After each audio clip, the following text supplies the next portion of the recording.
Sa simple pagtulong mo, mayroong buhay na naisasalba, mayroong pamilyang umaangat. The Senate is now constituted. At ito ang mismong Chinese Coast Guard na napakinggan ni PBBM. 6 na milyong balotang gagamitin sa A to Z. Kumpleto tayo.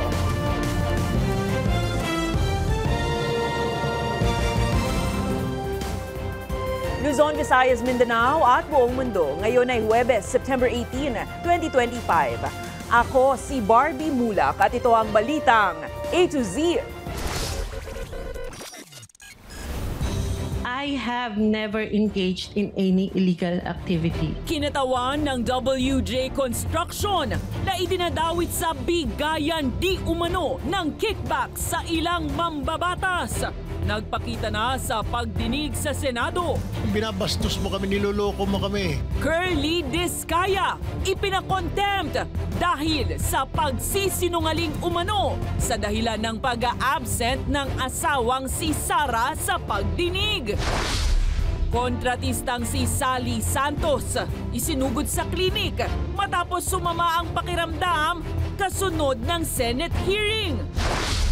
Listahan ng substandard at ghost flood control projects at mga sangkot na kontratista ilalabas ng DPWH. Gretchen Barreto naghain ng counter affidavit sa kaso ng missing sabungeros. Sa showbiz, Julia Barreto at Gerald Anderson kumpirmadong hiwalay na. At Jessica Sanchez pasok sa finale ng America's Got Talent.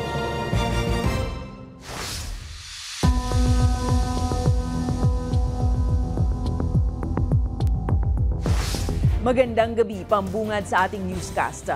Nagpakita na sa pagdinig ng Senate Blue Ribbon Committee ang kinatawan ng WJ Construction na nagngangalang Mina, na unang idinawit ng isang dating DPWH engineer sa bigayan di umano ng kickback sa ilang senador. Samantala, pinatawan ng contempt order ng mga senador ang kontratistang si Curly Discaya dahil sa pagsisinungaling umano sa dahilan ng pag-absent ng asawang si Sara sa pagdinig. Ang balitang A to Z ni Ace Cruz. No-show sa ikaapat na pagdinig ng Senate Blue Ribbon Committee ang kontratistang si Sara Discaya na ayon sa kanyang asawang si Pacifico Curly ay bunsod ng heart condition.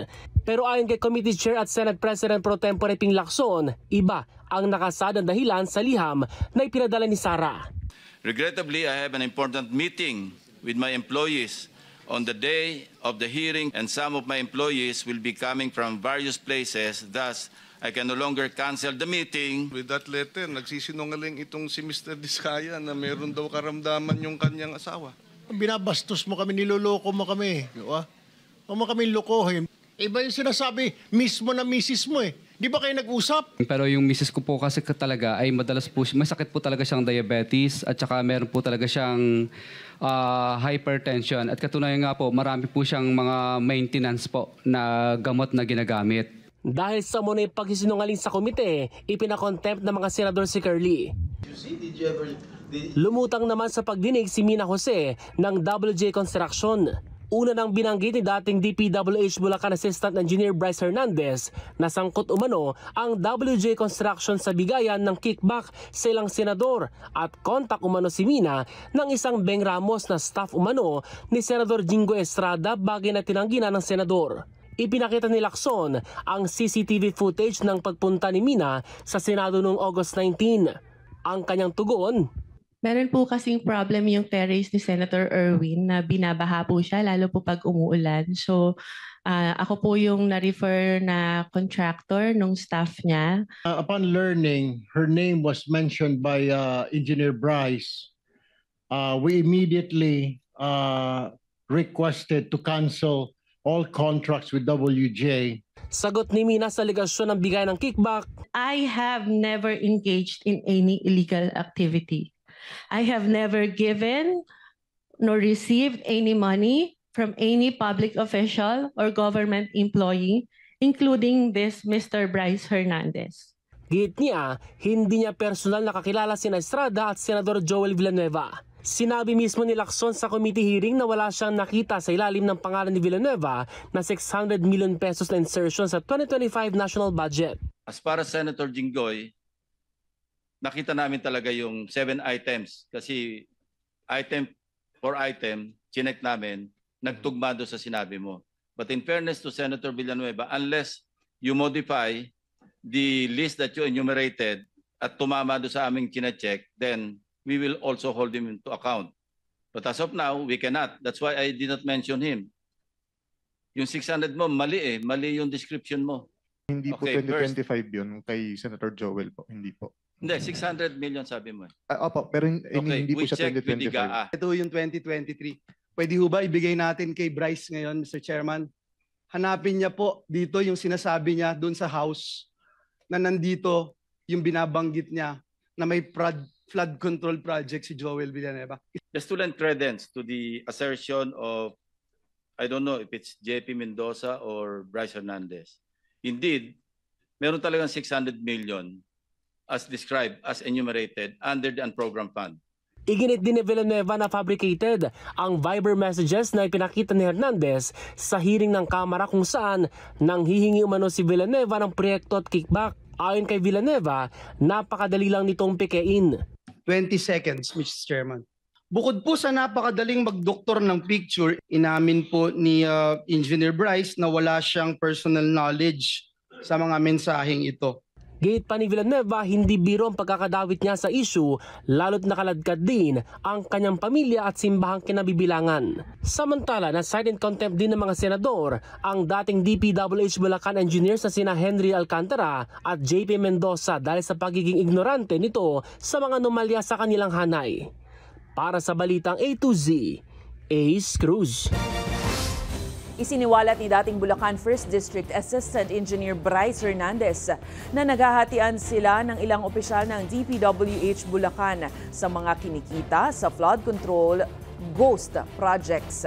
Ayon kay Hernandez, kabilang sa nakatatanggap at may mataas ang hatian ay ang boss niyang si dating Bulacan 1st District Engineer Henry Alcantara na umaabot umano ng 40% ang kubra.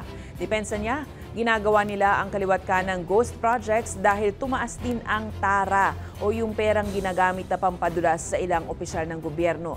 Itinanggi naman ni Alcantara ang alegasyon ni Hernandez. Meron po kaming sharing na pag kumita po, si Boss Henry po merong 40%, ako po may 20%. Si Engineer JP meron po 20% at si Engineer Paul Duya meron din po 20%. Every time po na may tatanong sa kanya, puro po ang turo sa akin. Maliwanag mo naman po rito na sinasabi ng mga contractor na sila po ang kausap yan.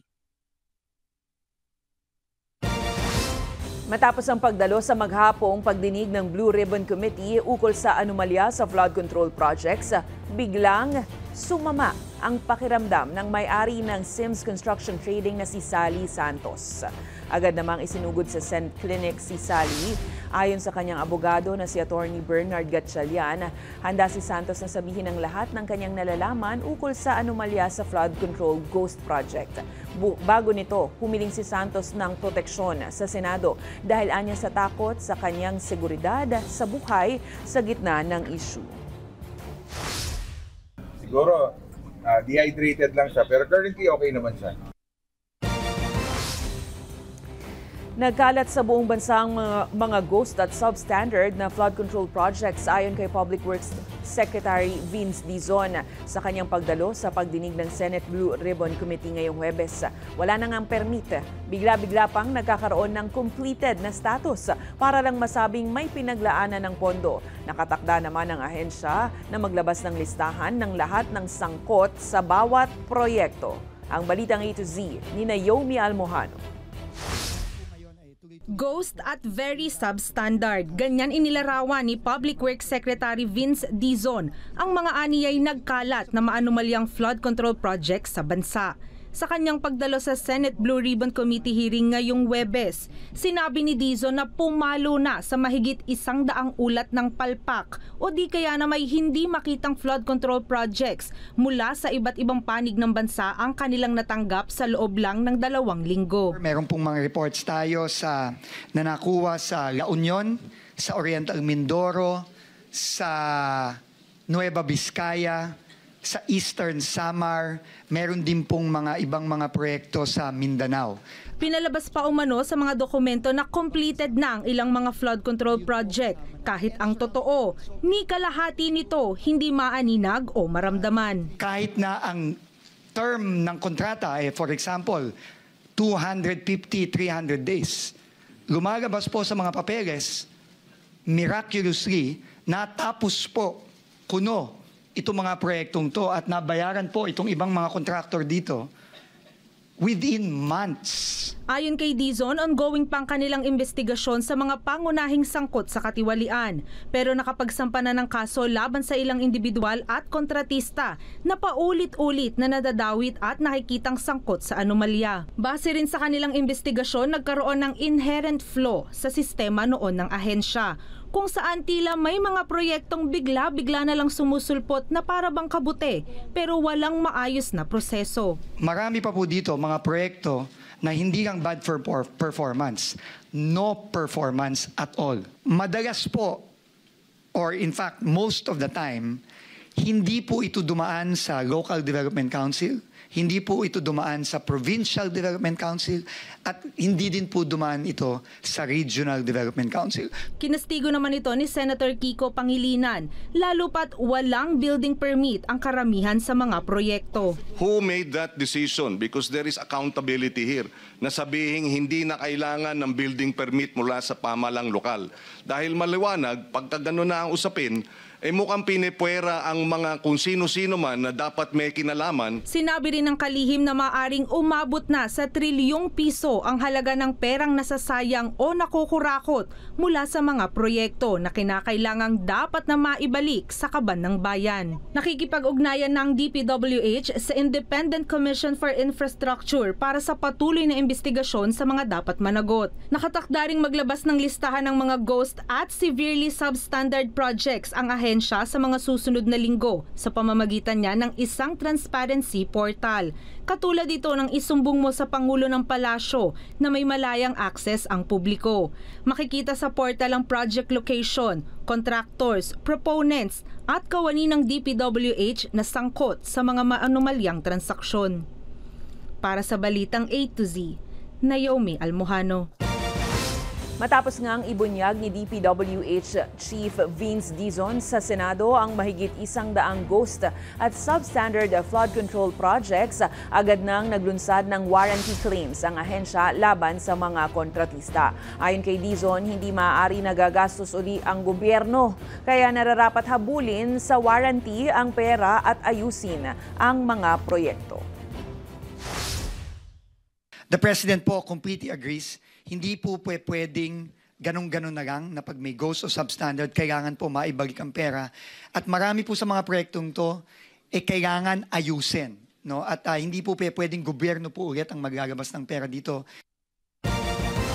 Samantala, ibinunyag naman ni Senator Sherwin Gatchalian na posibleng makakuha ng kontrata sa gobyerno ang ilang kontratista kahit na hindi ito nakasaad sa GAA o yung General Appropriations Act o yung aprobadong budget para sa isang buong taon. Sa gitna nga na nagpapatuloy na Senate inquiry nitong September 18 Huwebes, iginiit ni Gatchalian na 1.5 billion pesos ang nakuha ng WOW Builders. Mula 2022 hanggang 2024 pa lang yan, na wala sa GAA at wala rin sa NEP o yung National Expenditure Program ng gobyerno. Anya, pinondahan ang mga kontratista sa unprogrammed funds ng gobyerno. We saw that yung WOW Builders napondahan yung kanyang mga projects through unprogrammed amounts, no?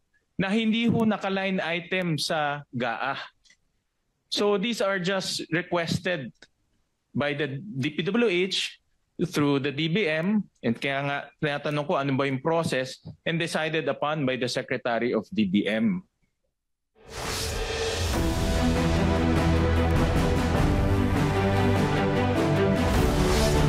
Pinirmahan ni Pangulong Ferdinand Bongbong Marcos Jr. ang Republic Act 1228-7 na nagbibigay kapangyarihan sa pamahalaan na magdeklara ng state of imminent disaster bago pa tumama ang kalamidad. Layon nito na makapagpatupad ng agarang hakbang tulad ng preemptive evacuation, pamamahagi ng tulong at pagmobilisa ng mga rescue team para maiwasan ng malawakang pinsala. Maaari nang magdeklara ang Pangulo o mga lokal na ehekutibo base sa rekomendasyon ng NDRRMC o ng Regional Disaster Councils matapos yang isagawa ang pre-disaster risk assessment.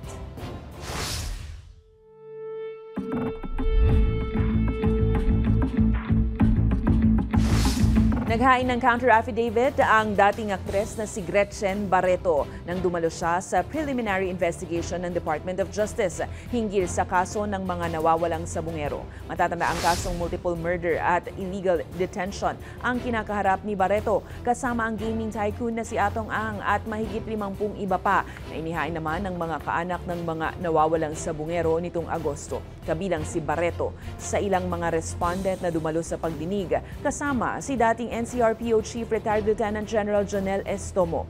Hindi naman dumalo si Ang na humiling ng karagdagang oras ang kanyang abogado para maihanda ang counter-affidavit. Itinakda naman ang susunod na pagdinig sa September 29. Nothing for now. Yes. Thank you. We will abide by the process. Part of the process is attending the preliminary investigation and submitting a counter-affidavit. Pinanatan ni Senator Raffy Tulfo ang Philippine Airlines dahil sa sobrang mahal na pamasahe at mababaan niyang kalidad ng mga eroplano. Sa pagdinig ng Senate Committee Hearing on Public Services, iginiit ni Tulfo ang mahal na airfare o pamasahe sa kabilayan ng mga problema sa eroplano tulad na lang ng hindi nare-recline na upuan, mga sirang tray at umano'y out of order na palikuran. Mabaho rin umano ang carpet at bumabagsak na overhead bin kapag may turbulence. Ikinababahala din ng senador ang lagay ng makina ng mga eroplano. Nilinaw naman ng PAL na nakikipag-ugnayan na umano sila sa Department of Transportation para pansamantalang suspindihin ang fare hike sa Siargao na umaabot ng 11,000 pesos ang presyo. One-way po yan sa naturang lugar habang aayusin din umano ng naturang airline ang kanilang serbisyo.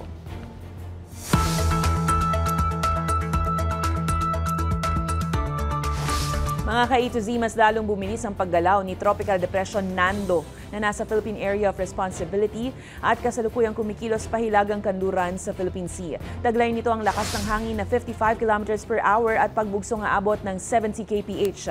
Wala pang wind signal na nakataas pero inihahanda na ang pagtaas ng signal sa North Luzon pagsapit ng Sabado. Posible ring umabot sa super typhoon category si Nando at maaaring tumama o kaya ay dumaan malapit sa Babuyan Islands. Inaasahan din na palalakasin nito ang habagat na magdudulot naman ng malalakas na ulan at hangin sa ilang bahagi sa Luzon, kabilang na ang Metro Manila, Cavite, Batangas, Zambales, Bataan, Quezon, Bicol, Mimaropa at Western Visayas, kung saan mararanasan ang malalakas na hangin at alon. Samantala, lumabas naman na sa Philippine Area of Responsibility ang Tropical Depression Mirasol matapos bumilis ang galaw pahilagang kanluran patungong West Philippine Sea. Wala ng wind signal na nakataas sa ilalim ng bagyong Mirasol. Pinaalalahanan naman ang publiko at mga local disaster offices na patuloy na maghanda at sumunod sa babala ng mga opisyal. Kaya ingat-ingat po mga ka-A to Z.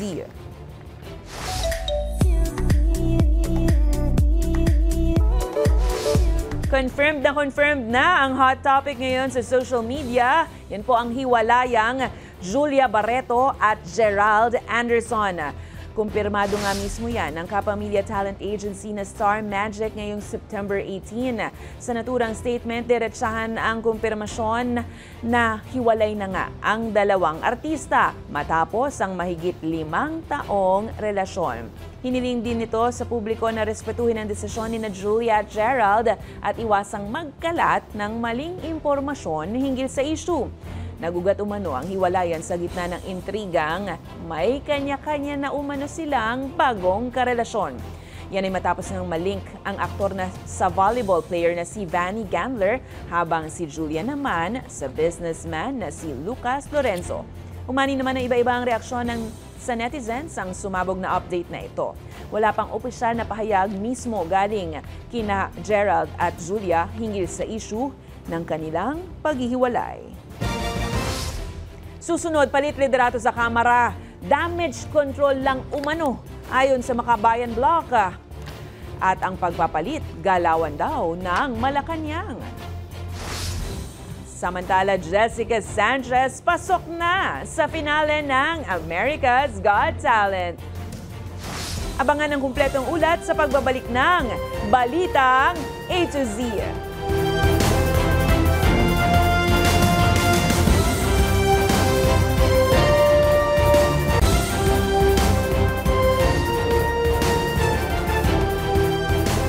Arestado ng Bureau of Immigration ng isang 33 anyos na Australian national na gumagamit ng maraming pekeng pangalan at matagal nang nag-overstay sa Pilipinas. Dinakip ng BI Fugitive Search Unit ang Australiano na si Dale Mark George Campbell sa Pertierra Street, Poblacion, Makati na may mga pekeng dokumento at gumagamit din ng pangalang Dion Munro at Daniel John. Natuklasang nag-overstay si Campbell matapos pumasok sa bansa taong 2020 pero hindi na nag-extend ng visa. Sangkot din ang dayuhan sa karahasan at umano'y droga. Iniimbestigahan din ng US Drug Enforcement Administration sa kasong money laundering at narcotics trafficking. Kasalukuyang nakadetine ang dayuhan sa BI habang hinihintay ang deportation.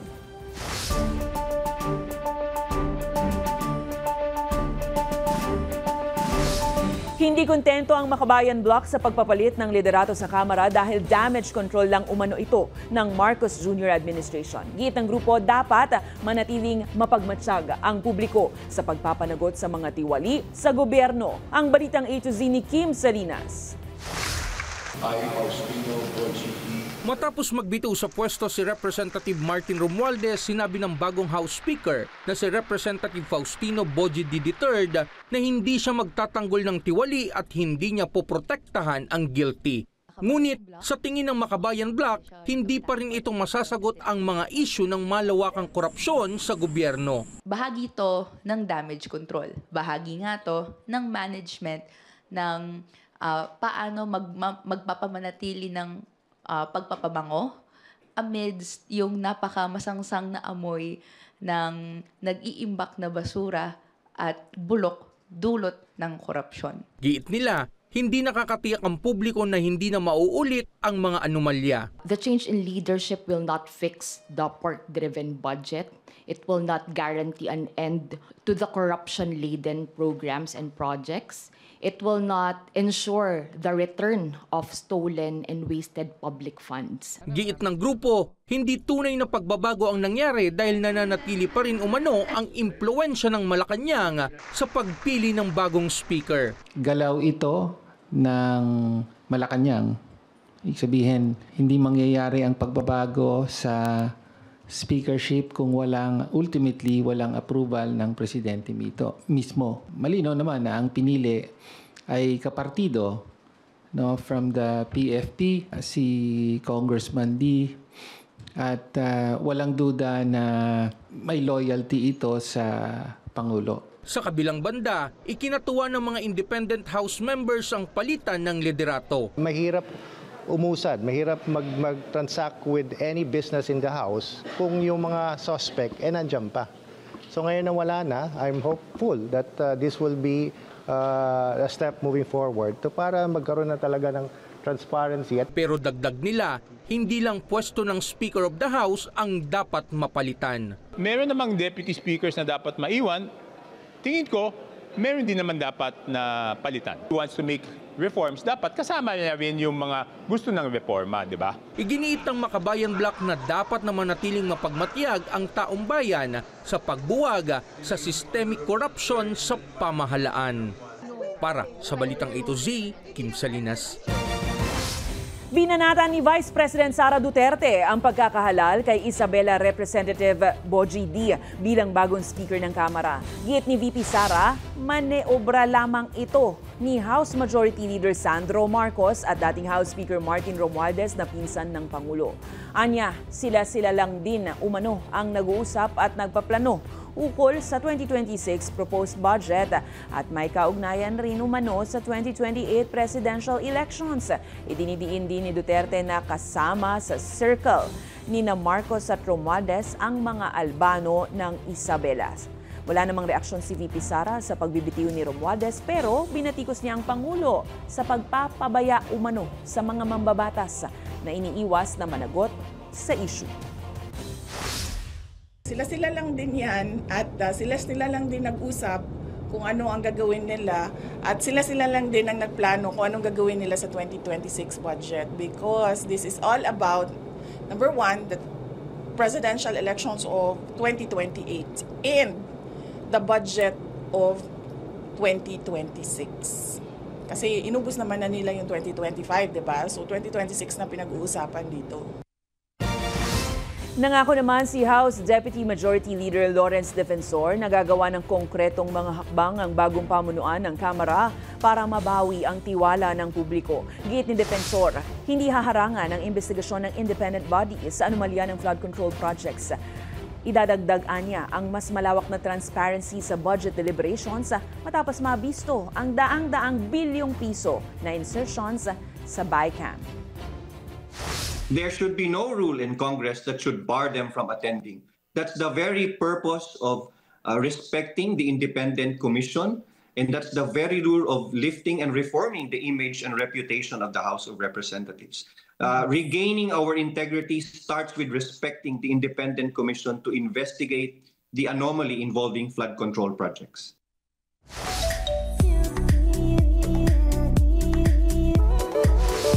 It's her golden hour. Pasok na ang Phil-Am singer na si Jessica Sanchez sa finale round ng America's Got Talent 2025 matapos ang kanyang heartwarming performance ng golden hour ng singer na si Jake sa semifinals ng kompetisyon.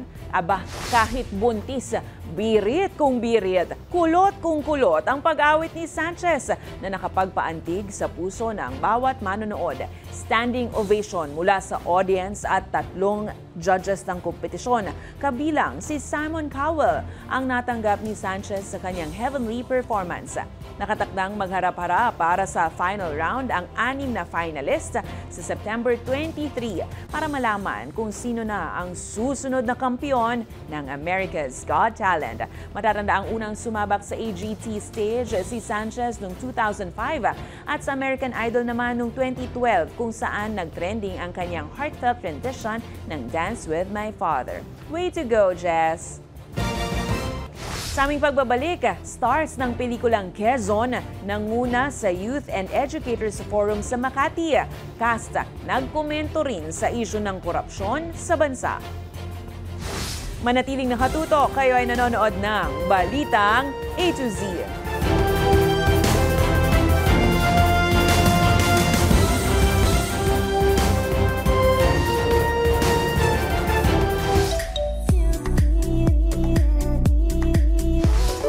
Parami na nga ng parami ang mga artista at personalidad na naglalabas rin ng kanilang saloobin hinggil sa lumalalang isyu ng korupsyon sa Pilipinas. Kabilang na riyan ang cast ng pelikulang Quezon na sina JC Santos at Benjamin Alves. Diyan po yan sa isang Youth at Educators Forum na ginanap sa University of Makati. Bukod dyan, nagpakilig rin ang dalawa sa mga kabataan at naghatid ng aral at kasaysayan sa buhay ng dating Pangulong Manuel L. Quezon. Ang Balitang A to Z Showbiz ni Lynn Garcia.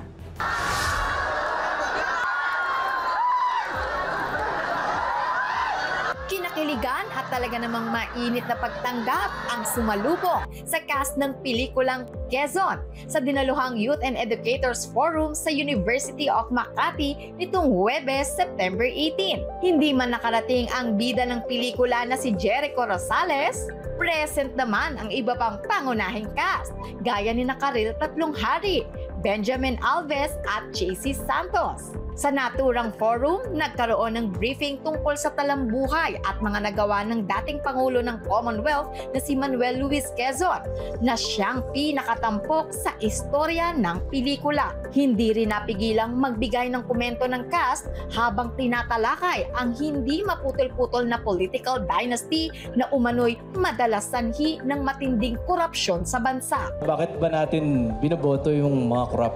Bakit ba tayo nauuwi sa kanila? Bakit tayo nauuwi sa mga pamilyang to na paulit-ulit na lang nandito? Masyado napakadali nating suyuin yung mga Pinoy. I think we've all had enough na. Enough na talaga siya. At kumbaga sa Game of Thrones, ilang season na tong ng corruption na nangyayari sa atin. Yun nga, galit tayo. Alam natin na nangyayari sa atin. We have to take the next step and put action into it before, lest we forget again. Kasi that's really what they're hoping for. Na makalimutan natin pag hindi na bumabaha sa labas at pag summer na ulit, hindi na natin pag-uusapan. Samantala, naging very active rin ang mga estudyante sa Q&A.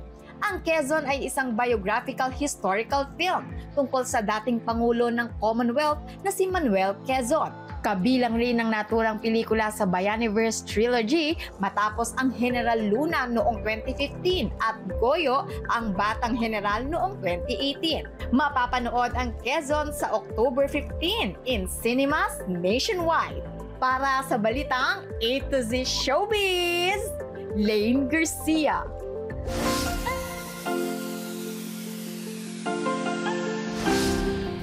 Minsan kapag birthday mo, hindi laging may pera, kaya minsan wala ring maihanda. Pero dahil may mga kaibigan kang maparaan, mairaraos mo rin ang wish mong birthday cake na inaasam-asam. Panoorin. Nothing beats a Jet2 holiday. And right now, you can save £50 per person. Happy birthday! £200 for a family of 4. Happy birthday!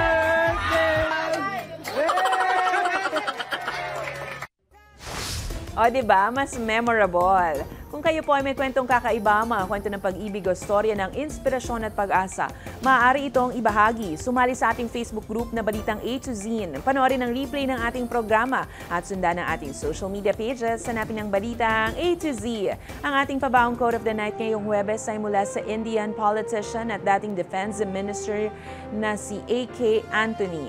Ang sabi niya, walang kompromiso pagdating sa korupsyon. Kailangan mo itong labanan. At yan po ang mga balita at impormasyon, mga kwentong may dalang inspirasyon na tinutukan ng Balitang A to Z. Ako si Barbie Mulak, maging maalam, makialam. Magandang gabi sa iyo, Pilipinas!